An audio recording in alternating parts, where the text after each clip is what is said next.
Hello প্রিয় বন্ধুরা, আজকে আপনাদেরকে একটা জিনিস দেখাবো, অনেক গুরুত্বপূর্ণ। আমরা যারা পুরোনো প্রোফাইল বা পেজ নিয়ে কাজ করতেছি, সেম একই কাজ।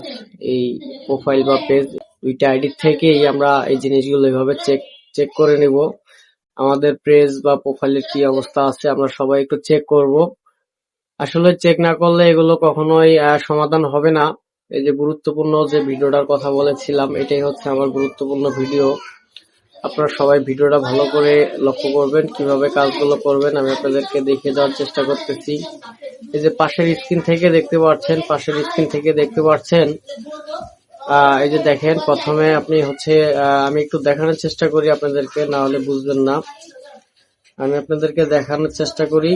এই যে প্রথমে হচ্ছে আমাদের ফেসবুক অফিসিয়াল পেজে ঢুকবো। অফিসিয়াল পেজে ঢোকার পরে এখানে হচ্ছে আমাদের প্রোফাইল আইকনে চাপ দিব। প্রোফাইল আইকনে চাপ দেওয়ার পরে হচ্ছে এই যে এখানে মোর আছে, মোর অপশন গিয়ে এই যে এখানে ফটোস লেখা আছে, এই যে ফটোসে আমরা ঢুকবো।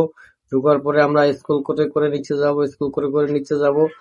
কোনটা ছবি, কোনটা পিকচার আমরা দুইবার করে আপলোড করেছি। হ্যাঁ, আমার এখানে এমন পিকচার আছে 2বার 3বারও আপলোড করে ফেলেছি। এটা হচ্ছে আমার পুরনো প্রোফাইল, সেই কারণে মোবাইলে ছবিগুলো থাকার পরে আমি একবার আপলোড করেছি, করার পরে দেখা গেছে যে কিছুদিন পরে সেগুলো আবার আপলোড করেছি। তো এইভাবে আমার মতো এই যে ভুলগুলো যারা করছেন, এই যে এখানে এই দুইটা ছবি সেখানে দেখবেন, দেখে এই ছবিগুলো ডিলিট করবেন। একটা ডিলিট করবেন যেটার মধ্যে লাইক কমেন্ট বেশি আছে, প্রয়োজন ওইটা রাখবেন। যেটা লাইক কমেন্ট কম সেটা ডিলিট করবেন। এভাবে পুরা প্রোফাইলটা এভাবে ঘেটে দেখবেন। পুরা পিকচার গুলো, যতগুলো ছবি পোস্ট করেছেন সবগুলো সেম এভাবে আপনারা চেক করবেন।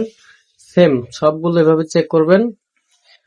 তারপরে এখান থেকে সব চেক করা শেষ হয়ে গেলে বের হবেন। বের হয়ে আবার সে একই কাজ করবেন। একই কাজ হচ্ছে আমাদের অফিসিয়াল পেজে আবার ঢুকবেন। অফিসিয়াল পেজে ঢোকার পরে এই যে প্রোফাইল আইকনে চাপ দিবেন। প্রোফাইল আইকনে চাপ দেওয়ার পরে এই যে এখানে লেখা আছে ভিডিওস লেখা আছে। ভিডিওসে ঢুকবেন। ভিডিওসে ঢোকার পরে এইভাবে সেই আবার আগের মতো স্ক্রল করে নিচের দিকে আসবেন। নিচের দিকে এসে দেখবেন কোন ভিডিওটা দুইবার করে আপলোড হয়েছে, এগুলো ডিলিট করবেন।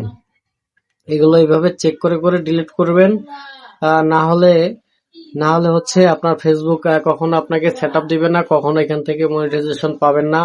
আপনার ভিউ আছে, প্রচুর পরিমাণ লাইক কমেন্ট আছে, অথচ আপনি সেটআপ পাচ্ছেন না।